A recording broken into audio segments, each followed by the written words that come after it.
commence par la présentation d'un élève de 9e nommé Mofan, après avoir passé un examen d'entrée au lycée. Les examens ne sont généralement pas trop un problème pour Mofan, mais cette fois, il s'agit de magie. Il explique qu'après s'être endormi en portant un pendentif, tout avait changé et tout était devenu plus magique. D'autres étudiants discutent de la difficulté de l'examen, mais un étudiant nommé Bay dit que c'était trop facile pour lui, et ce qui est vraiment important, c'est le talent qu'ils recevront lors de l'éveil magique. Toute la famille de Bay a le talent de la glace, donc c'est pratiquement une chance qu'il le fasse aussi. Mofan déplore qu'il ait étudié pendant 3 mois d'affilée, mais l'examen couvrait 9 ans de matière. Son père Signe lui dit de ne pas s'inquiéter, car il lui a trouvé un travail de chauffeur bien rémunéré. Mofan explique qu'il veut toujours être mage, mais son père pense que ses résultats aux examens ne seront pas assez élevés pour répondre aux conditions d'admission. Mofan est cependant déterminé et convainc son père lorsqu'il dit qu'il deviendra un grand mage respecté de tous. Plus tard, l'ami de Mofan, Zhang, explique comment une fille nommée Ningxu est revenue et est plus belle que jamais, mais Mofan est désintéressé. Alors qu'il marche, il aperçoit son père alors qu'il supplie un homme puissant nommé Mui de convaincre l'école d'admettre son fils. Mui dit qu'échouer à l'examen était déjà assez grave, mais ce qui est pire, c'est que Mofan avait une fois tenté de s'enfuir avec l'héritière de sa famille, Ningxu. Sing s'excuse pour cela, disant qu'ils ont été retrouvés rapidement et que rien de mal n'en est résulté. Il explique qu'il a servi la puissante famille Mu pendant de nombreuses années et que Mofan envisage sérieusement de devenir mage. Mui dit qu'il est un échec et s'il avait voulu que Mofan réussisse, il aurait dû mieux l'éduquer. Sin dit qu'il fera tout pour aider son fils et Mui accepte de l'aider s'il lui promet sa maison. Cette nuit-là, Mofan apprend la bonne nouvelle mais connaît la vérité car son père explique qu'il louera la maison pendant que Mofan vit à l'école. Son père révèle également que Ningxu est enfin revenu. Mais Mofan dit que tout ce qui l'intéresse maintenant, c'est d'étudier la magie pour gagner beaucoup d'argent pour aider leur famille. Cette nuit-là, il se souvient du moment où Ningxu lui avait demandé de partir avec elle, car elle préférait être ailleurs que chez elle. Après avoir été retrouvée, Sin tente de prendre le blâme et d'épargner Mofan, qui n'est qu'un enfant de la punition. Musao dit cependant qu'il avait séduit et kidnappé Ningxu, et menace de se casser les jambes une par une s'il la revoit. Quelques jours plus tard, certains étudiants discutent de la façon dont tout le monde aura son réveil magique ce jour-là, et comment ils souhaitent tout que le feu devienne leur talent, même si c'est extrêmement rare. En classe, un enseignant remet aux élèves un badge qui changera de couleur après leur réveil en fonction de leur talent. Un autre étudiant se moque de Mofan pour n'être là qu'en raison d'une faveur, et se moque de la façon dont ce sera embarrassant s'il ne peut pas éveiller un talent. Bay est un autre membre de la famille Mu et est le premier à avoir son réveil. Sans surprise, il reçoit le talent de glace et le professeur explique que les étoiles sur l'insigne montreront la force de leur talent. De plus, les 7 étoiles ne sont généralement pas remplies, mais Bay a réussi à commencer tout de suite avec une étoile, ce qui signifie qu'il est exceptionnel. Le reste des étudiants reçoivent leur talent et personne d'autre ne parvient à obtenir ne serait-ce qu'une étoile comme Bay. C'est au tour de Mofan, et tous les élèves se moquent également de lui, en expliquant que même si vous avez reçu un faible talent, vous êtes toujours meilleur que Mofan. Mofan touche l'orbe et supplie de recevoir quoi que ce soit, car ce serait mieux que d'échouer. Lors de son réveil, Mofan voit la couleur violette, mais n'a jamais entendu parler d'un talent correspondant. Les élèves deviennent excités, mais c'est pour quelqu'un d'autre dans une classe à part, puisqu'une personne a reçu un talent éclair, qui ne se produit qu'un réveil sur 1000, et est le plus puissant. Mofan est laissé tout seul en classe lors de son réveil, alors que l'orbe change de couleur. Mofan ouvre les yeux pour voir qu'il est seul et surpris de voir que son orbe a changé. Il commence à se demander s'il a réveillé à la fois le feu et la foudre lorsque l'intimidateur revient en classe. Il se moque de lui pour être toujours là, mais est choqué de voir qu'il a réveillé le rare talent du feu. Cependant, Mofan ne peut s'empêcher de rire, car il sait qu'il a en fait réveillé 2 talents rares, et comment les mâchoires de tout le monde tomberaient s'il savait qu'il avait réveillé le talent de foudre en premier. Il prévoit avec enthousiasme de le cacher pendant un moment et de le leur révéler au moment parfait. 2 mois plus tard, Monsieur Chan explique comment il y a 7 étoiles qui tournent autour de chacun de leurs systèmes stellaires. Leurs mouvements sont aléatoires et les étudiants doivent se concentrer sur leur contrôle en suivant des orbites strictes. S'ils parviennent à le faire, ils auront terminé leur libération magique. Cependant, après avoir fait des progrès, lorsqu'ils perdent le contrôle d'une étoile, ils devront recommencer. B est alors invité à démontrer et révèle qu'il est maintenant capable de contrôler 5 étoiles, ce qui apparaît également sur son badge. B est l'apprenant le plus rapide parmi tous les étudiants, car les autres ont à peine réussi à contrôler 3 étoiles. Monsieur Chan leur rappelle que leurs progrès dépendront à la fois de leur capacité et de leurs efforts. L'intimidateur de la classe se moque une fois de plus de Mofan pour n'avoir qu'une seule étoile, en supposant que cela signifiera qu'il échouera à l'examen de fin d'année, allant même jusqu'à se moquer de la façon dont sa famille a dû vendre sa maison pour le faire entrer à l'école. Les autres étudiants sont également impolis, affirmant qu'ils se sentent mieux à propos de leurs propres mauvais résultats. Car il est pire que tout. Cependant, une fois qu'il est seul, il explique comment il est vrai qu'il n'a qu'une seule étoile, mais c'est juste pour son talent de feu. Lorsqu'il pratique son talent de foudre, il révèle qu'il n'est qu'à une étoile de terminer sa libération magique. Plus tard, il rencontre sa petite sœur Zinzeya, qui semble bouleversée et cherche à en trouver la cause. Elle dit de ne rien faire car ils sont en infériorité numérique, mais Mofan s'en fiche. Le chef d'un groupe d'intimidateurs explique qu'il lui rendra son fauteuil roulant lorsqu'elle acceptera d'être sa petite amie. Lorsque Mofan arrive à sa défense, le chef explique que Zinzeya devrait être reconnaissante que quelqu'un soit intéressé et qu'elle ne devrait pas être trop difficile compte tenu de son état. L'intimidateur va encore plus loin en disant que cela ne le dérangerait pas de transporter sa sœur, et Mofan ne peut que penser à la façon dont cela doit être le moment où il réussit. Il se concentre sur le contrôle de ses stars et exige qu'elles arrêtent d'insulter sa sœur. Mofan parvient pour la première fois à lancer une puissante attaque éclair. Le groupe comprend maintenant qu'il doit être un mage et demander grâce. Mofan rend le fauteuil roulant de sa sœur et est humble quant à son nouveau pouvoir. Ailleurs, B explique ses progrès à son oncle Mui, qui est très heureux d'entendre parler de sa capacité à contrôler 5 étoiles. Mui explique que la performance de B aux examens finaux sera extrêmement importante, puisque l'héritière de la famille Mu sera présente et qu'il doit faire bonne impression. Interrogé sur Mofan, B explique qu'il va très mal, car il ne parvient même pas à contrôler une étoile. Et Mui explique qu'il fera expulser Mofan après avoir échoué à l'examen. Cette nuit-là, Mofan pense à la façon dont son père a commencé à travailler à l'extérieur de la ville avec son oncle pour payer ses études. Cependant, cela est extrêmement dangereux, car des monstres entourent la ville et son père est impuissant. Il commence à travailler pour faire progresser son talent de feu dans le bain, mais se rend vite compte que ce n'est pas une bonne idée. Par la suite, Zinzé est ravi de voir que son frère maîtrise la magie de la foudre, mais explique qu'il a réussi à le faire en seulement 6 mois et se demande s'il a eu l'aide de la Curie noire. Mofan n'a aucune idée de ce que c'est, et elle explique qu'on lui a appris en classe qu'ils sont une secte qui aide les gens à améliorer leurs compétences plus rapidement. Elle explique qu'il ne ferait jamais ça, et quand il est seul, admet qu'il progresse assez vite.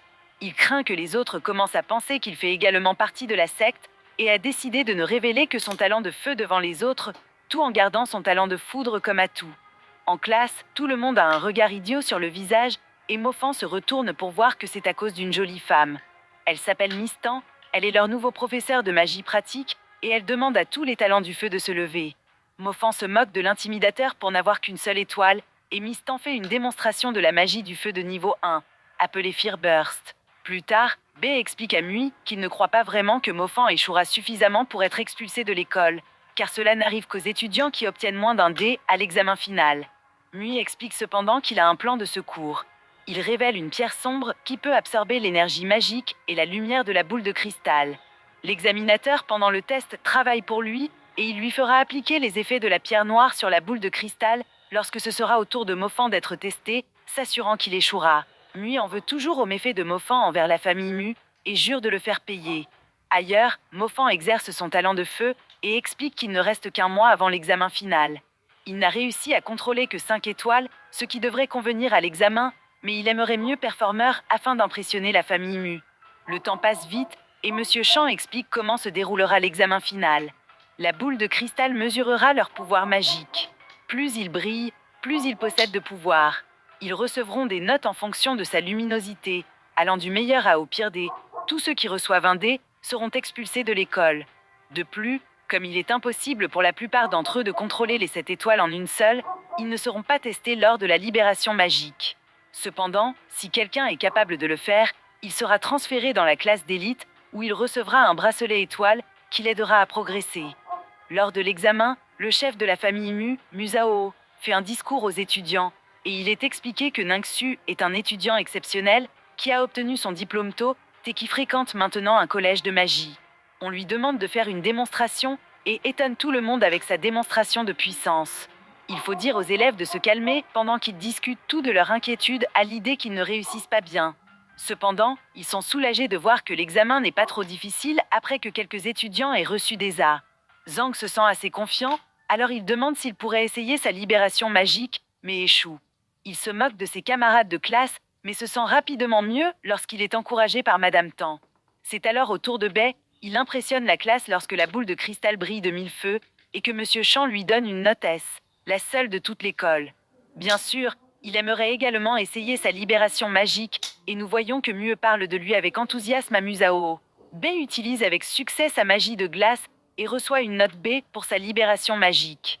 Tout le monde est étonné de ce qu'il a réussi à accomplir en seulement 1 an. Mais Ningxu pense qu'il va bien. Mofan est alors appelé à son tour, et Musao veut partir, car il n'y a vraiment plus grand-chose à voir, mais Ningxu veut rester. Musao accepte de regarder, car il veut voir ce qu'il peut faire après que lui et sa famille aient tout sacrifié pour y arriver. Mu donne le signal, et la pierre sombre est mise en place. Bae regarde, et ne peut pas attendre qu'il échoue, pour que Ningxu puisse enfin réaliser à quel point il est vraiment une perte de temps. Mofan commence, mais bien sûr, la lumière est faible, et tout le monde, y compris son professeur, pense qu'il recevra un dé. Musao explique qu'avec une performance comme celle-ci, Mofan ferait mieux d'être un pilote comme son père. Mue répète qu'il n'a rien appris et que le père de Mofan n'a fait que gaspiller de l'argent pour payer l'école. Cependant, à ce moment-là, Mofan continue et parvient d'une manière ou d'une autre à détruire la pierre noire, permettant enfin à sa magie de montrer que la boule de cristal brille plus fort et il reçoit un B. Tout le monde pense qu'il est injuste que le pire élève puisse obtenir un B, alors qu'une note comme celle-là est exceptionnelle, et commence à se demander si le cristal est défectueux.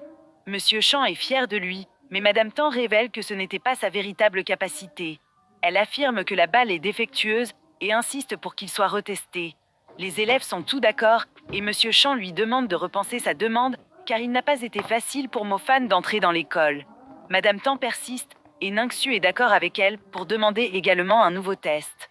Après son remplacement, tout le monde est surpris de voir que la boule de cristal brille beaucoup plus qu'avant, et Mofan reçoit une note S. Il est clair que la lueur était encore plus brillante que celle de Bae, mais Mofan explique qu'il n'a pas encore fini, car il aimerait essayer sa libération magique. Bae est choqué plus que quiconque, mais sait que si Mofan passait autant de temps à contrôler les étoiles, il lui serait impossible d'avoir également maîtrisé la libération magique. Cependant, il ne peut que regarder avec étonnement, alors que Mofan démontre ses prouesses magiques. L'histoire continue alors que nous voyons que Mofon reçoit la note la plus élevée de A pour sa sortie magique. Le directeur de l'école reconnaît le travail acharné et le potentiel de Mofon, d'autant plus qu'il est le premier mage de sa famille. Cela change la vision de Musao sur Mofon et lui dit qu'il veut oublier ses méfaits passés.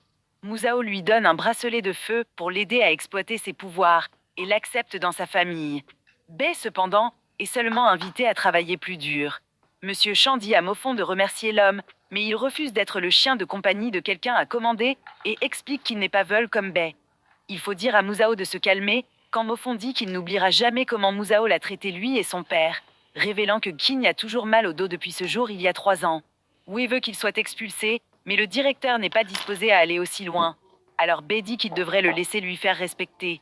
Musao aimerait que son fils adoptif Yuag se batte à la place, et le directeur donne à Mofon une autre chance de s'excuser. Mais il dit qu'un duel est en fait ce qu'il veut. S'il perd, il s'excusera, mais s'il gagne, alors Musao devra s'excuser pour ce qu'il a fait à son père. L'association des mages, cependant, interdit les combats de mineurs. Ils doivent donc attendre 2 ans avant de pouvoir avoir leur combat. Mofon est informé que Yuag est beaucoup plus fort que Bae et se rend compte qu'il doit s'entraîner dur pour se préparer. Le semestre suivant, nous voyons que Mofon est dans la classe d'élite avec d'autres qui ont réussi à avoir leur libération magique. Il est expliqué qu'on leur attribue des numéros en fonction de leur pouvoir, et Mofon est le meilleur avec le numéro 1. Il est ensuite expliqué que la classe dispose de 3 bracelets qu'ils utiliseront à tour de rôle.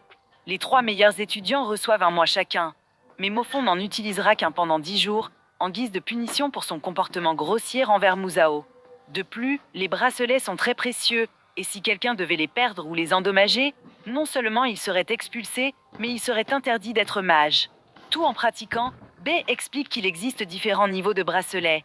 Celui donné aux étudiants est capable d'accélérer la progression de 20%, mais l'un des bracelets spirituels que possède la famille Mu est capable d'accélérer de 40%. Il est révélé que Musao a permis à Yuag d'utiliser le bracelet pendant 6 mois, en préparation de son combat contre Mofon. Plus tard, Mofon explique que son pendentif continue de réagir chaque fois qu'il s'entraîne, mais cette fois, il avale le bracelet. Il le supplie de recracher le bracelet, juste au moment où Mistan arrive.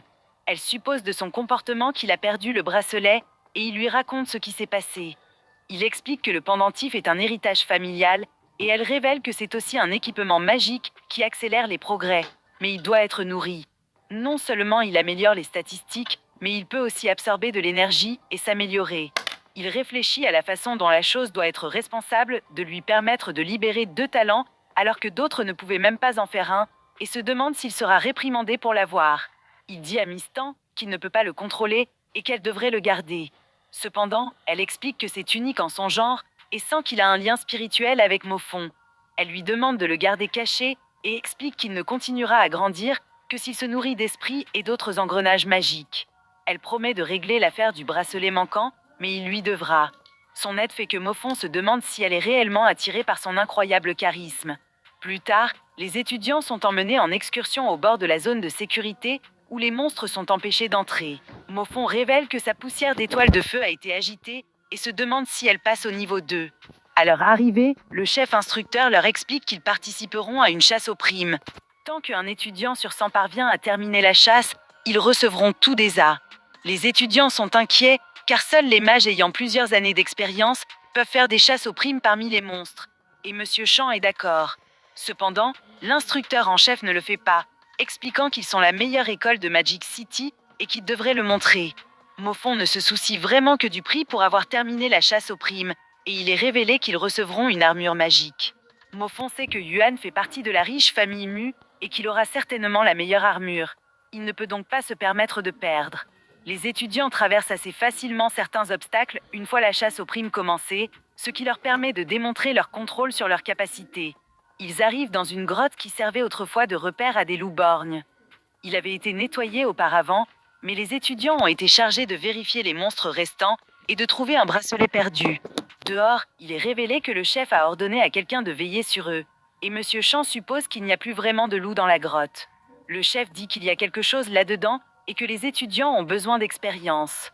Madame Tan pense que Moffon est le plus puissant d'entre eux depuis qu'il s'entraîne avec le pendentif, mais doute qu'il puisse affronter un monstre. Certains élèves craignent une rencontre avec un monstre, mais l'intimidateur de la classe explique qu'ils ont juste besoin de rester, et il gèlera simplement tous les ennemis. Moffon remarque que l'eau de l'étang n'est qu'à moitié pleine en fonction de la ligne d'eau, ce qui est particulièrement étrange car il a plu après leur arrivée. Il doit expliquer au chant désemparé que quelque chose de vraiment gros à l'intérieur de la grotte a dû tout boire, et il va avertir les autres. Cependant, les autres étudiants s'en fichent et se moquent de Champ pour avoir cherché une excuse pour ne pas entrer, car il a tellement peur. Quelques instants plus tard, le groupe est approché par un loup-borgne, et par sa tentative d'utiliser la magie échoue. Un autre pense essayer, mais doit être secouru par Moffon. Il est révélé que le monstre est en fait un animal de compagnie déguisé, et le chef est content, car s'il s'agissait d'un vrai monstre, il serait tout mort. Il savait qu'il ne serait pas capable de vaincre l'animal, et espérait qu'ils auraient au moins pu libérer un peu de magie. Ils sont déçus que personne ne semble à la hauteur de la tâche, quand ils...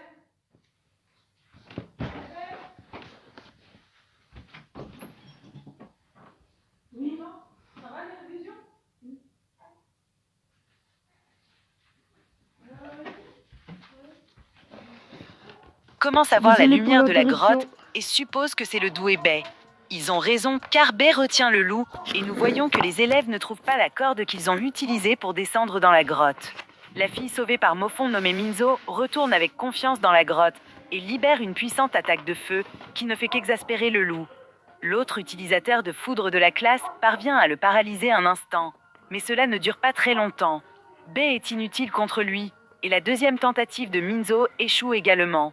Juste à ce moment, Moffon arrive, réalisant que les attaques de niveau 1 de ses camarades de classe sont inefficaces, et il déclenche son attaque de feu de niveau 2 la plus puissante.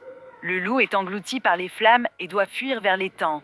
Les instructeurs sont impressionnés et soulagés de voir que quelqu'un a maîtrisé une attaque de niveau 2. Cependant, il est révélé que le loup ne répond plus à leurs ordres. Il avait été initialement demandé de ne pas blesser les étudiants, mais semble maintenant être hors de contrôle. Les étudiants font de leur mieux pour éviter les bêtes incontrôlables, et Moffon se rend compte qu'il est le dernier des meilleurs étudiants à être encore capable de se battre. Zhang vient les aider, mais les deux doivent se retirer plus loin dans la grotte. Minzo explique qu'ils sont très désavantagés à mesure qu'ils avancent dans la grotte. Certains étudiants sont reconnaissants pour leur bravoure, tandis que d'autres disent que leur mort ne devrait pas être vaine, alors ils devraient partir.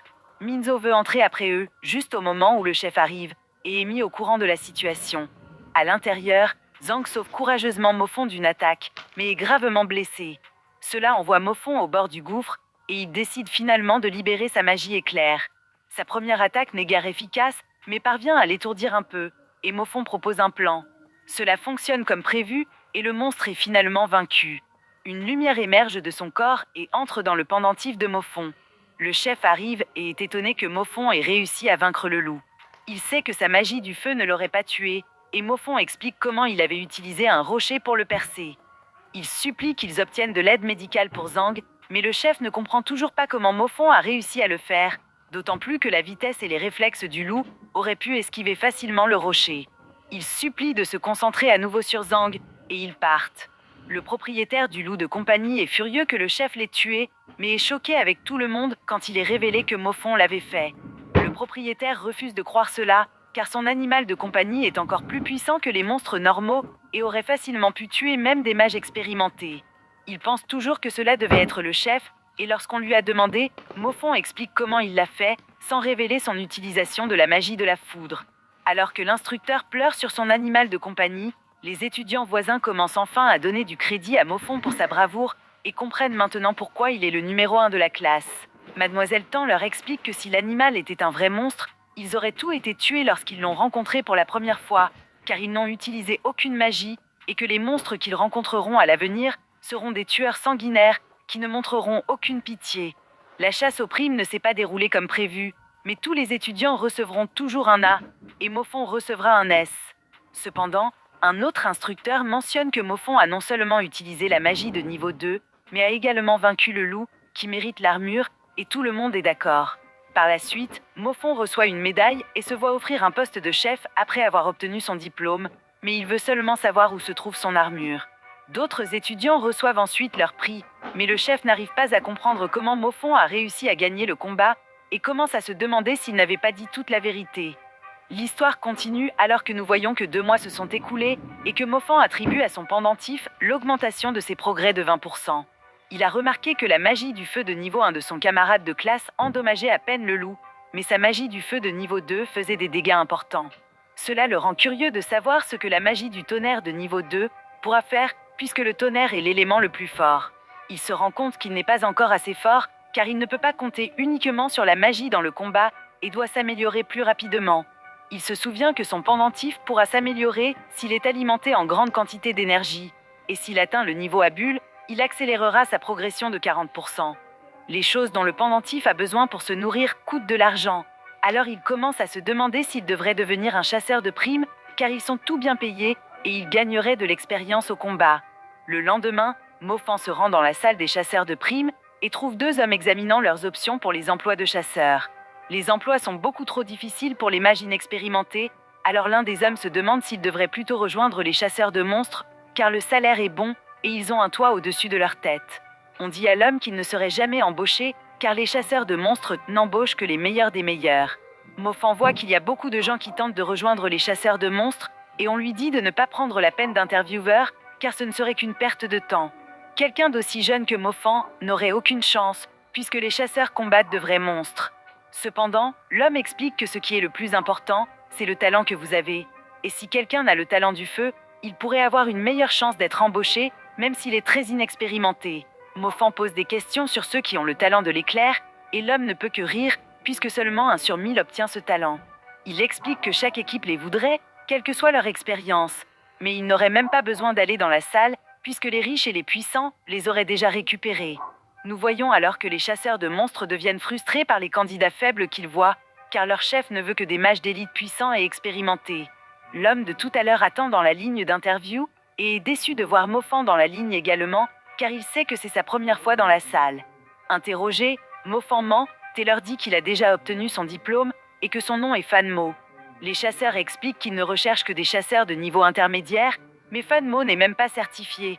Cependant, Fanmo leur prouve qu'il a le talent foudroyant, et le capitaine chasseur se dévoile pour l'accueillir dans leur équipe. Fanmo explique qu'il n'est pas certifié, mais le capitaine dit qu'il l'obtiendra pour lui. Fanmo n'a aucune expérience, mais le capitaine dit qu'il en gagnera. Fanmo n'a atteint que le niveau 1. Mais cela impressionne en fait le capitaine, car il est plus difficile d'améliorer le talent de foudre. Il est présenté aux autres membres, mais est interrompu par des nouvelles d'un monstre en liberté. Le capitaine dit à Fan Mo d'attendre leur retour, mais il lui demande de l'accompagner puisqu'il fait déjà partie de l'équipe. Il est révélé que la perturbation se produit à l'école de sa sœur. Mofan ne peut s'empêcher de s'inquiéter lorsqu'on lui explique qu'un étudiant a disparu et que Zanzeya ne répond pas à son téléphone. L'équipe se sépare et Fan Mo est chargé de vérifier la cafétéria. Pendant son séjour, Zanzeya a finalement renvoyé son appel et expliqué qu'elle était en sécurité, mais un témoin a déclaré qu'un autre étudiant était entré dans la cafétéria au moment de son départ. Mofan explique qu'elle ne devrait s'inquiéter de prendre soin d'elle-même que lorsque le monstre apparaît derrière lui. Mofan parvient à peine à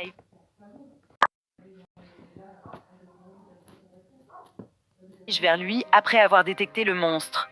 Il n'y a nulle part où Mofan peut s'enfuir, alors il décide qu'il doit le combattre. Juste au moment où le monstre déchaîne son attaque, le reste de l'équipe arrive et démontre sa différence de force et d'expérience. Le capitaine utilise la magie du feu de niveau 3 pour infliger des dégâts massifs en abattant le monstre. Cependant, Sayaki devient un peu négligente et n'est pas en mesure de défendre Sheatan. Mais la capacité éclair de Fan Mo la sauve. Le capitaine est furieux que Sayaki ne soit pas préparé, car il est de sa responsabilité de protéger les autres en utilisant son talent aquatique. Fan Mo est ensuite félicité pour sa réaction rapide et promu membre à plein temps de l'équipe. Mofan doit contenir son excitation lorsqu'il se rend compte qu'une promotion signifie un salaire plus élevé et peut-être même quelques primes. L'esprit du rat émerge de son cadavre et est consommé par le pendentif de Mofan et personne d'autre ne semble pouvoir le voir. Malheureusement, bien que l'esprit du rat soit faible et ne fasse pas grand-chose pour améliorer le pendentif. Il est alors révélé que l'équipe n'a pas pu retrouver la fille disparue. Mais il est prouvé que d'autres monstres l'ont traînée dans un tunnel profond qui a été retrouvé. L'équipe se demande s'il faut ou non les poursuivre et détermine que la fille est peut-être déjà morte. Le capitaine décide d'alerter l'association des sociétés magiques car c'est quelque chose qu'ils ne peuvent pas gérer. Plus tard, il est expliqué que l'association a repris l'affaire et le capitaine fait à nouveau l'éloge de Fan Mo après l'avoir initialement sous-estimé. Il taquine Shay pour lui devoir la vie, mais détermine que Fan Mo doit déjà être pris puisqu'ils ont trouvé son téléphone avec des dizaines d'appels manqués d'une fille. Cette nuit-là, il est révélé que c'était sa sœur qui appelait depuis qu'elle avait entendu la bagarre au téléphone et qu'elle était malade d'inquiétude. Il la rassure sur le fait qu'il peut prendre soin de lui et lui donne un récit détaillé de sa bataille victorieuse. Le lendemain, Fan Mo reçoit son premier chèque et on lui explique que leur action décisive leur a valu un bonus. Ailleurs, on voit que Mue est un peu pervers lorsqu'il va informer Yuwag qu'il a été appelé pour voir son père. Mue est impressionné par ses progrès jusqu'à présent, mais Yuwag pense qu'il n'a pas progressé assez rapidement. Mue explique qu'il a atteint le niveau 2 de magie beaucoup plus rapidement que ses pairs et qu'il ne tardera pas à atteindre le niveau 3. Yuwag s'impatiente car cela prendra au moins 1 an et se compare à Ningxu. Mue lui rappelle cependant que Ningxu est une personne exceptionnelle et qu'il ne devrait pas se comparer à elle. De plus, son objectif ne devrait être que d'enseigner une leçon à Mofan, mais Yuwag pense qu'il n'est pas un adversaire digne. En parlant à son père, Yuwag explique qu'il aurait aimé avoir choisi un adversaire plus digne. Mezao convie qu'il est en dessous de lui de se battre en duel avec un perdant comme Mofan, mais explique que c'est ce que le principal voulait. De plus, c'est ce qui doit être fait comme première étape dans le contrôle de la ville, et cela capte son intérêt. Mezao poursuit en expliquant qu'une personne est choisie chaque année pour pratiquer dans ce qu'on appelle la source sacrée. L'école et toutes les vieilles familles veulent désespérément cette opportunité. Mezao veut que Yuwag affiche son pouvoir écrasant contre Mofan pour envoyer un message à tout le monde. Ailleurs, Mue explique à Bei que Ningxu est le véritable héritier de la famille et que Yuwag n'est censé être qu'un tremplin pour elle. Bei se demande si Mofan gagnera le droit de pratiquer à la source sacrée s'il est victorieux contre Yuwag, mais on lui dit que cela n'arrivera jamais. Nous apercevons alors une lumière brillante qui semble émaner d'un monstre borgne. En classe, Mofan doit expliquer qu'il n'est pas venu ces derniers temps parce qu'il était occupé à sauver la ville lorsque Zhang se demande si Zhu a un faible pour Mofan. Zhu demande s'il est libre cette nuit-là et Mofan pense à la façon dont elle a dû tomber amoureuse de lui quand il l'a sauvée du loup. Il prévoit de laisser tomber la pauvre fille facilement en expliquant que leur priorité à cet âge est d'étudier, mais accepte quand même de la voir ce soir-là. Cette nuit-là, il se demande à quel point un endroit est étrange pour un premier rendez-vous, et Zhu explique que c'est là que les tremblements se sont produits. Sa grand-mère a ressenti des tremblements nocturnes venant de là, et on pense que l'endroit est hanté, mais elle refuse de bouger. La raison pour laquelle Zhu a demandé à Mofan de venir était pour qu'il puisse enquêter, puisqu'il est le mage le mieux classé à l'école, ce qui semble le décevoir un peu. Il se rend dans le bâtiment abandonné et pense à quel point elle a été intelligente de lui demander de l'aide, puisqu'il est l'un des chasseurs de monstres et qu'il a réussi à capturer 8 à 9 monstres jusqu'à présent. Il utilise de la poudre révélatrice pour voir les pas d'un monstre et Zou se demande s'il devrait informer un chasseur. Mais Mofan sait que ce ne sera pas nécessaire. Juste à ce moment-là, le monstre loup-borgne apparaît alors qu'il a terminé un repas, et Zou est terrifié car ils ne sont que des étudiants sans aucune chance de le combattre. Ce loup est 2 fois plus gros que ceux qui ont été montrés en classe, et Mofan explique qu'il y a plusieurs sans-abri là-bas, dont le loup s'est peut-être nourri. Zou veut s'enfuir, alors Mofan lui dit d'aller chez sa grand-mère, d'évacuer son bloc et d'appeler la police là-bas. Zou n'attend pas et commence à appeler les flics là-bas, ce qui ne fait que nuire au monstre. Mofan lui dit de suivre ses instructions, mais elle ne veut pas le laisser mourir. Il parvient cependant à la convaincre et se retrouve seul à combattre le monstre. Ce loup est beaucoup plus fort que le précédent, et Mofan ne parvient à survivre à son attaque qu'à cause de son armure magique. Nous voyons alors que Shay, le chasseur qui est également membre de la famille Mu, a reçu le signal de Fanmo, et Zou les dirige vers le bâtiment où se trouve son ami Mofan. Mofan se prépare à utiliser son attaque de feu juste au moment où Shay et Yu arrivent pour maîtriser le monstre. Shay n'a vu Fanmo qu'avec un masque, elle ne le reconnaît donc pas, mais se souvient de Mofan d'un souvenir d'il y a longtemps. Elle explique comment c'est lui qui a insulté la famille Muayu, et il ne peut pas croire à quel point il est lâche pour avoir couru sans hésitation. Shay contacte le capitaine pour l'informer que le monstre semble avoir muté après avoir absorbé la fuite de puissance de la source sacrée, et lui demande de trouver Fanmo immédiatement afin qu'il puisse utiliser sa magie éclair pour l'endormir. Mofan se déguise et explique qu'en tant qu'étudiant, son talent est le feu, et qu'en tant que chasseur, son talent est la foudre. Il est important de les garder séparés pour que personne ne sache qu'il a plus d'un talent. Le capitaine exige que tout le monde se concentre, puisque le loup muté peut tous les tuer en un instant. Le problème est que la glace et la foudre seules ne pourront pas tuer la bête, et si le capitaine utilisait sa magie du feu, cela ne ferait que libérer le monstre de sa prison de glace. Leur objectif principal est maintenant d'empêcher le loup de s'échapper et d'attaquer la ville en attendant l'aide de l'association.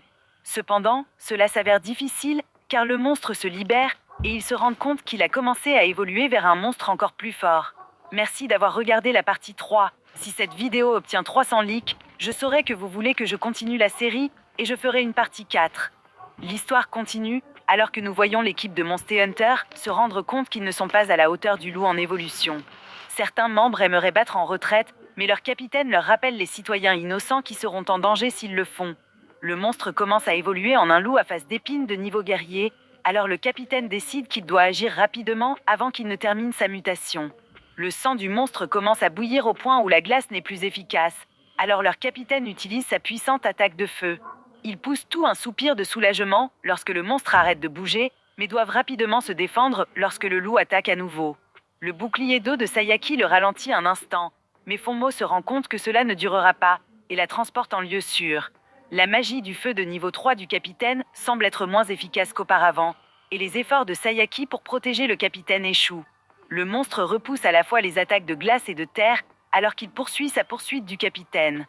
Alors que tout le monde commence à craindre pour la vie du capitaine, Fonmo intervient pour enfin révéler sa magie éclair de niveau 2. Fonmo tente de l'empêcher d'évoluer davantage, pendant que les autres en profitent pour sauver le capitaine. Le monstre commence également à surmonter sa magie éclair, mais Fonmo est déterminé à survivre. Le capitaine craint maintenant plus que jamais la mort et demande à nouveau de battre en retraite pendant que Fonmo tient la bête, éteint. Le capitaine n'arrive pas à croire qu'ils sont lâches et explique que leur vie ne signifie rien comparé aux centaines de milliers de personnes qui mourront s'ils fuient. Ils n'arrivent pas à croire qu'ils s'appellent eux-mêmes des chasseurs de monstres et louent Fonmo pour sa bravoure. Le discours du capitaine et la bravoure de Fonmo inspirent les autres à faire le sacrifice ultime. Cependant, à ce moment-là, le monstre est immergé dans l'eau et l'équipe voit que l'aide de l'association est enfin arrivée sous la forme d'un homme nommé Yanzo. Il loue Fonmo pour un travail bien fait et domine instantanément le monstre. Yanzo explique qu'il est maintenant mort et que le pendentif de Mofan consomme à nouveau son esprit. Fonmo est étonné d'avoir vu de la magie de niveau intermédiaire et Yanzo explique qu'il peut voir Fonmo devenir un mage de niveau intermédiaire un jour aussi. Shay demande s'ils doivent sonner l'alarme car d'autres monstres sont apparus récemment. Mais Yanzo dit qu'il ne veut pas paniquer tout le monde et qu'il aimerait d'abord enquêter. Il est également impressionné par la performance de leurs nouveaux membres, mais Yuan n'est pas du tout satisfait. Cette nuit-là, Mofan tente de se faufiler dans son dortoir lorsqu'il est étreint par Zo, qui est reconnaissante de son aide pour rendre la zone à nouveau sûre pour sa grand-mère. Plus tard, il remarque que son pendentif se comporte différemment depuis qu'il a mangé l'esprit du loup et voit qu'il a finalement évolué au niveau de l'esprit, ce qui signifie qu'il progressera beaucoup plus rapidement. Il est maintenant plus confiant que jamais qu'il pourra atteindre le niveau 3 de son talent de feu avant de combattre l'arrogant Yuan. Le lendemain, Mofan donne de l'argent à sa sœur et explique qu'elle peut acheter ce qu'elle veut avec. Elle refuse de le prendre car elle veut qu'il l'utilise sur lui-même, mais Mofan explique qu'il a simplement obtenu un emploi à temps partiel et que les mages peuvent en fait gagner de l'argent assez facilement. Elle accepte son cadeau et explique qu'elle a une bonne nouvelle à lui annoncer. Elle révèle qu'elle vient d'éveiller le talent de guérison, ce qui est une surprise puisque les débutants ne peuvent généralement éveiller que la magie des éléments. La magie noire et dimensionnelle blanche est généralement réservée aux mages de niveau supérieur. Mais Zinzéya dit qu'il y a quelques exceptions et qu'elle se trouve être l'une d'entre elles. Elle révèle qu'elle sait qu'il fait des choses dangereuses et qu'elle espère l'aider à l'avenir. Mofan explique ensuite que la chasse n'est pas trop dangereuse mais plaisante, en disant qu'il se blessera pour qu'elle puisse pratiquer sa magie de guérison sur lui. Quelques jours plus tard, Mofan pense au temps qui passe, car il est tellement occupé par l'école et la chasse aux monstres. Tan lui rappelle de rester concentré, car son duel avec Yuan approche à grands pas, et l'informe que Misao a invité plusieurs personnes célèbres et puissantes à regarder. Il a l'intention que le duel fasse partie de la cérémonie de passage à l'âge adulte de Yuan. Mofan est assez célèbre pour être le meilleur élève de la meilleure école de magie, et le dominer devant toute la ville prouverait que Yuan n'a pas d'égal. Mademoiselle Tan l'informe que le directeur aimerait le voir, et Mofan profite de l'occasion pour lui demander s'il peut lui rendre visite ce soir-là, pour obtenir des conseils sur la magie du feu, ce qu'elle accepte. Le directeur explique que leur duel ne se limite pas à la célébration du passage à l'âge adulte de Jeswag. Il explique qu'il s'agit aussi de la source sacrée. Mofan pense à la seule fois où il en a entendu parler, c'est lorsque le loup muté a absorbé son pouvoir, le faisant évoluer, et qu'il s'intéresse à l'entraînement. Le principal poursuit en expliquant que toute personne qui s'y entraîne peut rapidement augmenter ses pouvoirs. Mais la puissance du ressort a diminué avec le temps. La ville a une convention qui autorise l'accès à un seul jeune mage de haut niveau chaque année. L'école recommandera Mofan, mais les clans locaux choisiront Yuan, et leur duel déterminera probablement lequel des deux pourra s'entraîner là-bas. Car la victoire de Misao Yuan fera d'une pierre 3 coups. Le premier Yuan prouvera ses capacités à la ville, le deuxième Mofan recevra une leçon, et le troisième Yuan aura accès à la source. Yuan a un énorme avantage dans les ressources de formation, et il demande seulement à Mofan de faire de son mieux, pour qu'il puisse au moins gagner une certaine reconnaissance à l'école. Ailleurs, les serviteurs racontent que le duel contre Mofan est simplement pour donner une belle apparence à Yuan, et que Mofan n'est qu'un voyou qui s'est moqué de lui-même. Ils discutent de la façon dont le père de Mofan est un imbécile, et élève son fils de la même manière. Ainsi, Misao explique à Ningxu que son fils adoptif Yuan ferait n'importe quoi pour leur famille, et qu'il deviendra un jour son fidèle assistant. Elle se demande pourquoi le duel doit se faire en public. Misao explique qu'un duel entre la soi-disant meilleure élève de Ski Magic High School et le deuxième mage le plus fort de leur famille derrière elle ne pourrait jamais être un petit événement. De plus, Mofan l'a insulté à plusieurs reprises et il refuse d'avoir pitié de lui. Cette nuit-là, Mofan est au sommet d'une colline lorsqu'il est approché par Ningxu et il explique qu'il voulait voir cette magnifique scène que son père a installée pour son duel. Elle demande qu'il ne se présente pas au combat car Yuan ne tirera aucun coup. Son père l'a adopté dans la rue à un jeune âge et il fera tout pour l'approbation de Misao, ce qui l'amène à croire qu'il descendra sur Mofan de toutes ses forces.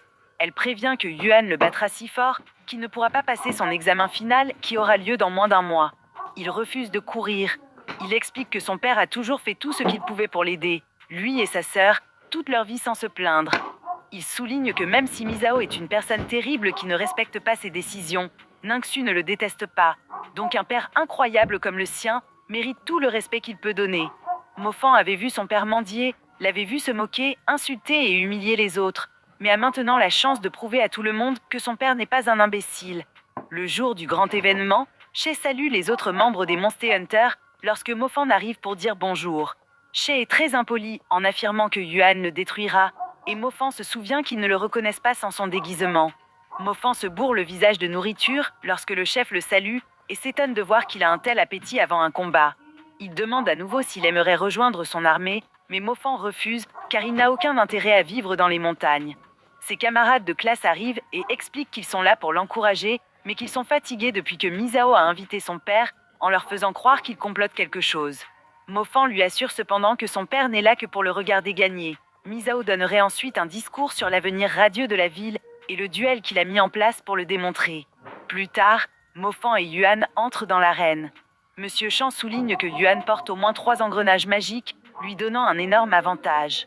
Misao prononce un autre discours, mais préfère simplement permettre à Yuan de démontrer les résultats de ses années de pratique. Zhu n'arrive pas à croire que Misao n'ait même pas mentionné le nom de Mofan, et B souligne que c'est parce qu'il est simplement là pour complimenter Yuan. Les deux duellistes se serrent la main, et Yuan explique que Mofan sera alité pendant au moins 3 mois après le passage à tabac, mais Mofan reste confiant. Le duel commence, et Mofan contrecarre immédiatement la magie de glace de niveau 2 de Yuan avec une simple rafale de feu. Cependant, ses contre-attaques sont facilement esquivées, et il ne comprend pas pourquoi. Il essaie encore quelques fois, et il devient évident. Je vais faire pause. J'arrive dans quelques minutes. Pour les professeurs qu'ils portent des chaussures magiques qui permettent aux mages de se déplacer beaucoup plus rapidement. Yuan insulte ses faibles capacités en disant qu'il préfère ne pas perdre beaucoup de temps à le combattre et que Mofan doit apprendre qu'il y a des gens avec qui il ne devrait pas jouer. Yuan prépare sa prochaine attaque en gelant la zone autour de Mofan et en faisant comprendre à tout le monde qu'il a obtenu la magie de la glace de niveau 3. Sa tempête de verglas couvre toute l'arène et éteint les flammes de Mofan. Le principal veut appeler le combat, mais Misao ne pense qu'à faire souffrir Mofan pour ses insultes. Le public a déjà décidé que Yuan gagnerait, car il a réussi à accomplir tant de choses, et que personne de son âge n'a de chance. Mofan pense à la puissance de la magie de la glace, et à la difficulté de contrôler ses étoiles. Cependant, comme à son habitude, il continue d'insister et choque tout le monde lorsqu'il parvient enfin à atteindre une rafale de feu de niveau 3. Yuan est convaincu que ses chaussures le mettront en sécurité, mais il se trompe car les flammes de Mofan l'atteignent, provoquant une explosion massive. Yuan est gravement blessé, et le public ne peut pas croire que Mofan ait pu se battre à égalité avec quelqu'un d'une famille privilégiée. Yuan n'a pas fini cependant, il rit de la façon dont un perdant comme Mofan a pu atteindre le niveau 3, et révèle son armure magique intégrale. Les instructeurs ne peuvent s'empêcher de souligner à quel point le match est injuste lorsque Yuan utilise plusieurs objets magiques, et reconnaissent que Mofan aurait gagné dans des circonstances normales. Misao explique qu'il n'empêcherait pas Mofan d'utiliser une armure magique et que ce n'est pas de sa faute s'il n'en a pas. L'instructeur en chef plaide pour que Mofan arrête de se battre car l'armure est ignifuge et Mofan a déjà prouvé ses capacités extraordinaires à tout le monde. Yuan dit qu'il devrait l'écouter et démissionner. Il explique que sa famille a toujours cru que leur argent faisait partie de ce qui rend quelqu'un fort et que Mofan devrait être plus en colère contre son père pour être un pauvre conducteur qui ne peut rien lui donner. Mofan se souvient des sacrifices que son père a faits pour qu'il entre à l'école de magie et des encouragements constants qu'il a prodigués. Il explique que son père lui a en fait tout donné et décide de montrer à Yuan ce qu'est le vrai pouvoir. Mofan est incrédule, alors que Mofan révèle enfin son talent foudroyant.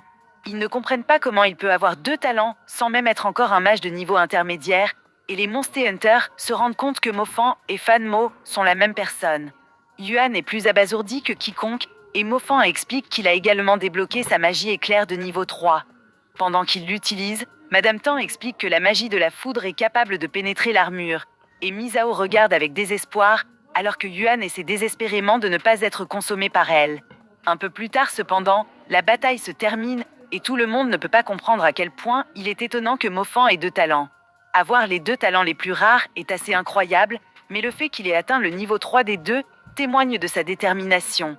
Yuan peut à peine bouger, et Mofan revendique sa victoire avec confiance.